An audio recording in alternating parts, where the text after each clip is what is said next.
News update आपको देंगे खानेवाल कबीरवाला मेहर गुलाम Shabir deputy editor Pakistan की रिपोर्ट के मुताबिक अहम न्यूज अपडेट आपको देंगे। डिप्टी क्वीन खानेवाल मलिहा रशीद साहिबा, एडिशनल डिप्टी क्वीन रेनियो खानेवाल फजल अब्बास साहब और असिस्टेंट क्वीन कबीरवाला राना आमिर लियाकत ने माई सफूरा बंद का भी दौरा किया। इस मौका पर एक्सियन इरीगेशन और SDO इरीगेशन और दीगर मुतल्लिका अफसरान भी मौजूद थे।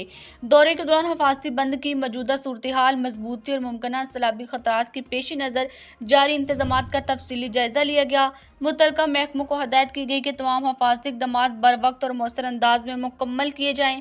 ब्रीफिंग में बताया गया कि साल 2025 के सैलाब के दौरान दरियाए रावी में शदीद तगयानी के बायस हेड संधनाई पर पानी का दबाव खतरनाक हद तक बढ़ चुका था, जिसके नतीजे में माई सफूरा बंद पर कंट्रोलर कट लगाए गए हैं ताकि पानी के दबाव को कम किया जा सके और बड़े नुकसान से बचा जा सके।